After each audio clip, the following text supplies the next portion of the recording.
Hi, I'm Bran, and I love this thing we've done for 25 weeks.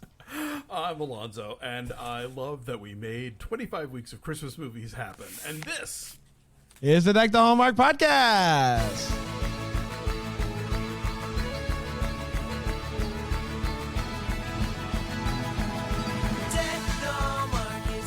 Oh, Alonzo. It feels sad. I feel a little sad knowing this is coming. I know we're entering into a Christmas month, yes, but I'm still a little sad that this is coming to a close. It's a little bittersweet, but you know, we're it's a jumping off point. The caterpillar becomes a butterfly, whatever the hell. We're ready for the next the next phase of our year round talking about Christmas movies. It has been a lot of fun. I've watched more black and white movies than I ever anticipated that I would in my life. Nice. And you watched The Polar Express, so it was a successful experiment. I think all across the board. I would say, and we've got really great feedback too. We've gotten a ton of emails and comments saying how much they've loved this. Some people say that this is their favorite one of the week, and I do think it might have something to do with Dan not being here or Tracy, Rigg, Dan. They're all not present on these ones, which is shocking to me. You know, look, you got to mix it up, and I think you appreciate the bits more when you're occasionally deprived of them. So you know, that's exactly right. You don't know what you have until you realize you don't like them, and then you but, really look, enjoy. If I'd known this earlier, we could have started doing, I don't know, Freeze Boy or something, and you know, a Freeze Boy. Nailed it. Yeah. Nailed it. Job well done. Job well done. Alonzo, we're wrapping up with a goodie, something that I see like on a regular basis when I'm like scrolling through, I don't know, every app that has movies. Any streaming service, yes. Any streaming service, I see this movie hanging out, and I've always just been like, whatever, maybe one day. And I've seen it on, I know that, RivTrax does a thing and all sorts of different reasons why I should have already seen it, but I haven't. Mystery Science Theater and RivTrax and Cinematic Titanic, which is the thing that Joel Hodgson was doing for a while with a lot of MST alums, all did episodes about this movie and all managed to not repeat any jokes. So this is definitely like a fertile ground for goofing. The fact that I haven't seen this is really something, and so it's in color, so I have no excuse. Yeah, but it's in color. It's in color and it's bad, so I feel like I should have seen it. Yeah, and in English, that's exactly right. I'm very excited to dive into it and discuss it with you. I would love it if maybe you can, for people that are like me, that have always just kind of passed over this one, maybe they didn't watch it over the past week and a half, for you to give them a little bit of a synopsis. Well, we haven't said the title yet. The film. Oh, right. I'm so sorry. So sorry. Is the classic 1964 Santa Claus Conquers the Martians. And the thing about it is, like, this is, we'll get into it, but I'll do some plot first. Why not? Santa Claus Conquers the Martians premiered on November 14th, 1964, and went a little something like this. The children of Mars, who have been treated like adults and never been allowed to laugh and play, spend their days glumly glued to TV broadcasts from Earth, especially any show dealing with Santa Claus. Concerned about the young people, Martian ruler Kimar organizes an expedition to kidnap Santa and to bring him to the Red Planet.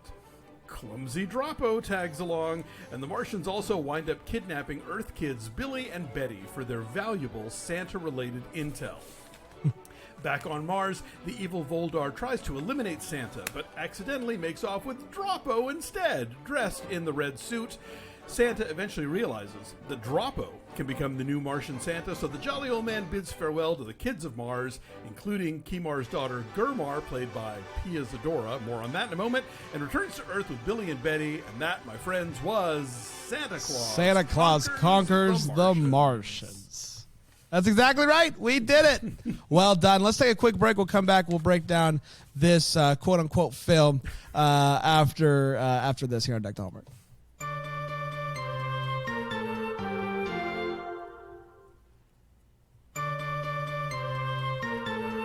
We are back here 25 weeks of Christmas movies coming to a close with a doozy. Santa Claus Conquers the Martians. Let's start, Alonzo, with you. I do want to know your history with this movie. You've seen it a few times. It is in your book. Yes. You did include this one in it. So I'd love to hear your thoughts on it and what it was like for you to watch it again. Maybe in June, maybe June changed the way in which you viewed this movie. Yeah, this is a movie that I was, I think, aware of for a lot longer, a lot long before I actually got around to watching it. But back when I was a kid and getting into my teen years, there were these books. There was the 50 Worst Films of All Time, which was followed up by the Golden Turkey Awards. And these were sort of books that kind of first posited the idea that, bad movies are fun and you should know more about them and check this weird thing out. And Santa Claus Conquers the Martians was in the 50 Worst Films of All Time. And I thought, well, that sounds bananas. But I had not really gotten around to seeing it. I think I'm trying to remember if it's one of the ones. I guess I had seen it before writing the book, but it definitely was. I was an adult. I was at least in my 20s. The first time I saw it, I was like, "Wow, this lives up to the hype." And I've seen it a few more times since then. A couple years ago, I got to see it projected on film. Fantastic. Yeah, the New Beverly is a repertory theater here that's owned by Quentin Tarantino, and their whole thing is that everything they show is on 35 or 16 millimeter film. Of course it is. And they did a day of Santa matinee stuff, and they did the Magic Christmas Tree, which is also bonkers, and they did this, and then a bunch of shorts and trailers and stuff. It was really great. You would have loved it. Sounds fantastic. Yeah, but the thing is, this movie is in public domain, so anybody can show it. Anybody can release crappy little video versions of it. And I was gonna watch this on, and I hate to call them out on this, but I was gonna watch it on Plex.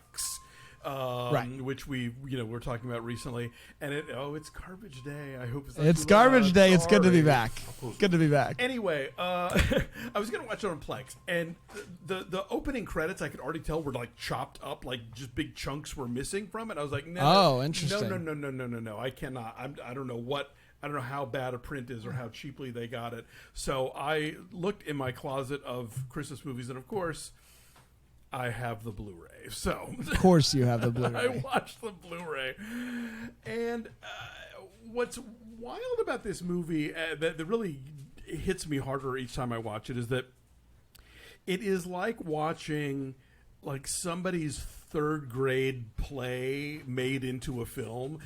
It is such a naive movie in terms of treating everything the way if an 8-year-old wrote this movie. Oh yes, of course Santa would be on the TV news. Of course, they would be mobilizing missiles against this UFO, and they would talk about it openly on the news. This weren't a thing you would keep secret. Just and the fact that the bad guy is conquered by having a bunch of toys thrown at him, and he's it's such a thing. A child wrote and directed and created this thing, so I at least admire it on that level. But yeah, it's silly and ridiculous, and apparently there's a remake coming, so who knows? This is what I will say about this movie. It's an hour and 20 minutes. It still felt too long, but I loved this movie. I had an absolute blast with this movie. There are large chunks of this movie that we did not need. Could have done without. It could have easily just been an hour long, probably shorter. All the stock footage of the military mobilizing, it's it's padding. There's a lot that's just not needed, but what can you do? An hour 20, you got to get there somehow. But it's a really I had a lot of fun watching this movie. I thought it was just an absolute a good time, a blast. It's bad, but I don't know. There was also something really charming about it, and I did get Christmas feels watching it, and Santa's pretty great, and the North Pole was pretty wonderful. It's a really and good Santa. Really good Santa. We said this before when we were talking about Fred Claus. Not a movie I like, but I think Paul Giamatti's a great Santa. John Call in this, terrific Santa in a ridiculous movie. Yeah, Christmas in Carolina, we both agree, is it is a very bad movie, and it's funny that it's so bad. This one is to your point, it's weird. Things that happen in this movie are weird. It's written really, really poorly. It's the dialogue is so odd sometimes. Like it's just like, why is this happening? But like, I don't know. I liked that about it. Like Kristen Carolina is fun to make fun of, but like I would watch this movie just to have a good, like just like again. Kristen Carolina I would watch again to make fun of, but this one I would watch again because I think it's pretty fun. Yeah, and I think like if it were any more sort of sophisticated in the writing, then it would just sort of call up like how cheap the sets are, you know? Yeah. But the fact that you have these cheap sets and this sort of very silly and innocent dialogue, again, I just kind of feel like you're watching, like somebody made a movie of their kid's 4th grade Christmas play, you know, and they maybe like spent a little more on costumes and green makeup or whatever. But yeah, it's bonkers. Yeah, I love the explanation of like the Martian kids like are have never been able to have a childhood, right. Basically. Like they're funneled into them at a young age, like work basically. Yeah, they're adults but they watch TV and that makes them like dumb is what basically what they say. And it was like, are you trying to say something about kids watching TV? Is this a lesson that you're trying to like don't be like the Martian kids, get out there and stuff? I don't know, but I loved it. Yeah, it's hard to say. I mean, you know, and that apparently was a thing like as late as like the 19th century. Like the idea of childhood from like a sort of psychological perspective is a relatively recent one. Like, you know, it used to be there were societies where like kids were just thought of as like small adults and treated that way, whether they were, you know, working on a farm or living at Versailles or whatever, you know. Obviously, you know, and you know, we on Breakfast All Day, Christy and I just talked about The Blob with Steve McQueen and how like pretty much every sort of science fiction or horror movie of the 1950s or 60s, you have to kind of play, all right, who are the communists? And right.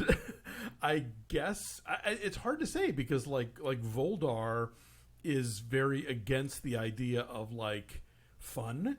Right. And very pro-war, so I guess he is the communist in this. I don't know. It's hard to say, but yeah, this is a very goofy movie.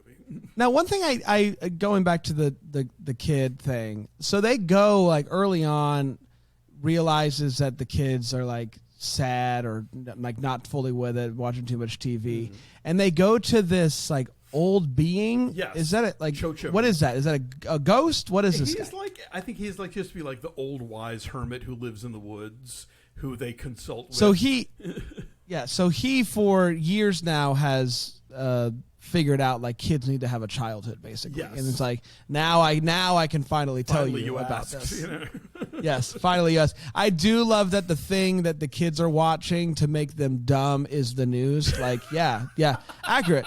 If you want to dumb someone down, just let them watch the news. So so there you go. Watch news for a guy who says things like "wowie wow," you know, maybe you should be looking elsewhere for your, you know, journalism content. I do love that there was no like mention of the fact that there's a news person at the North Pole doing a segment like that. Yes, he's the Santa Claus. You can't do that. Can't do that. It's weird because, like, you know, I think a lot of times in these movies, there's this whole idea of like the question of belief in Santa Claus is the plot, and it's sort of like, well, not this one. Yeah, but like in a world where Santa exists, and there would be, you know, it's not the same as other worlds, you know what I mean? And so, but yeah, this one that's not even on the table. It's like clearly, yes, there's a Santa Claus. Governments around the world are concerned about Santa Claus's disappearance. Very concerned, you know? And right. yes, and news cameras can go to the North Pole, and it's just fine. Well, you got to do the story by an award-winning journalist, I'm sure. Let's talk about feels, what we felt Christmas-wise watching this movie, and we would kind of put it on the Christmas meter. Alonzo?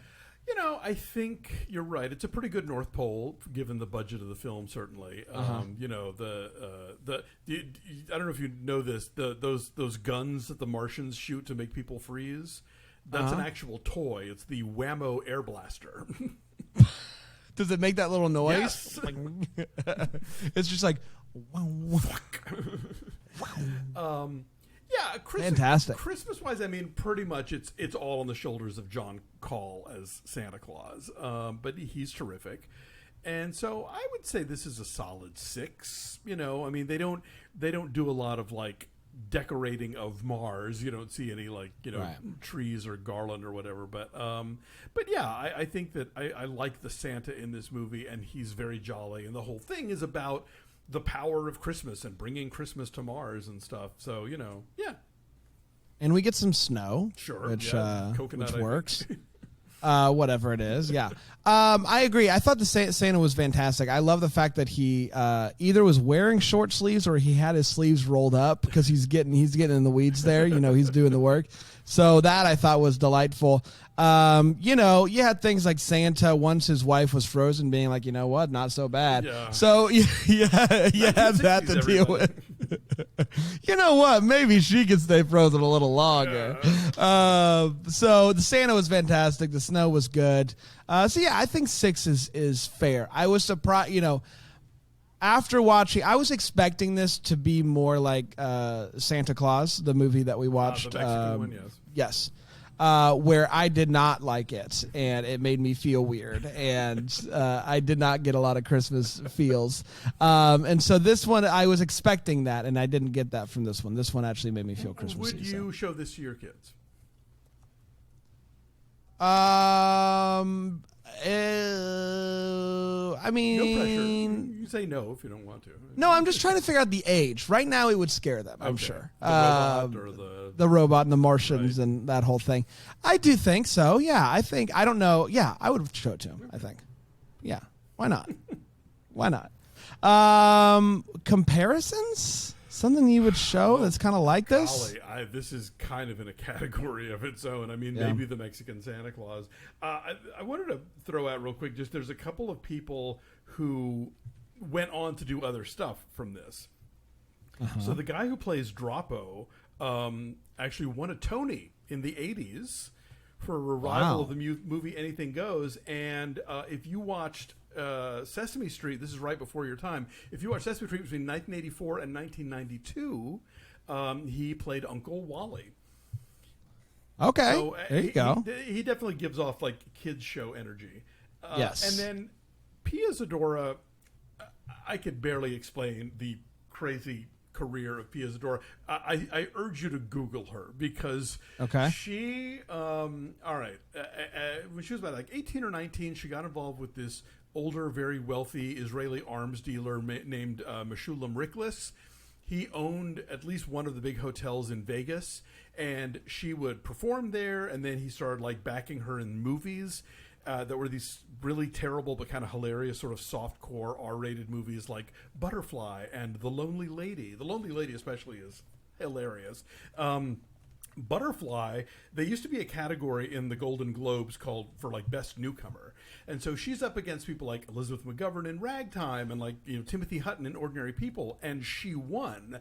But then it also turned out that her husband had invited like a big chunk of the Golden Globes like voting membership to his hotel in Vegas for the weekend to see her perform. Oh, wow. And so that became this big scandal, and like the Golden Globes actually kind of like folded their tents and went away for a while because they were so easily bought. And then they kind of came back, and now they're once again going through a sort of another period of scandal. So that group has always been kind of a joke. But yeah, Pia Zadora is this weird kind of pop culture fixture. And then after that, she like had a successful recording career. She did an album with the London Philharmonic. She's in John Waters' Hairspray. Like she's fascinating. So go read her wiki page. It's a trip.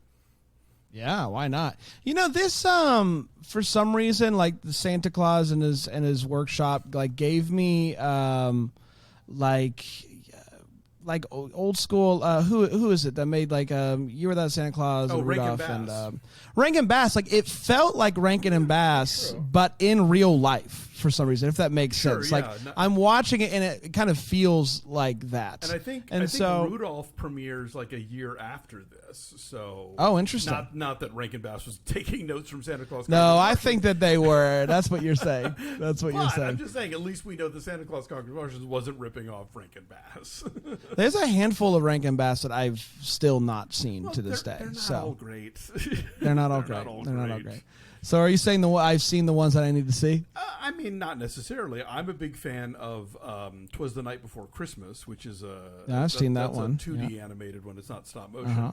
But if you haven't seen the Leprechaun's Christmas Gold, you're probably okay. Yeah, I haven't. That was one that I missed, unfortunately. All right, I think we did it. We did it, buddy. We did it. Wow. Now, here's the good news, Alonzo. People that have come to know us and love us, we're going to be back on Monday. Yes. We're going to be doing a Netflix movie once again every Monday during Christmas in July. And we'll be joined by Dan, unfortunately. But Jax will be here, too. And we all love Jax. Up first, we are going to be doing a movie, sequel to a movie that we watched about a year ago now, which is California Christmas 2 City Lights. Yes. Now, if you want over the weekend to check out our initial review of California Christmas, you can do that. But spoiler alert, none of us liked it. No. So we'll see. Movie, but do go back and listen to our review. Yes, see if the Deuce does anything for us by tuning in on Monday. We'll find out. Alonzo, this has been so much fun, buddy. Oh, it's been a treat. Thanks for having me along for this ride. And everybody look very much excited about bringing Deck the Netflix back for July. So we hope you'll join us for that. That's right. Well, that'll do it. We'll be back on Monday. Until then, maybe we'll be the first to wish you a Merry Christmas.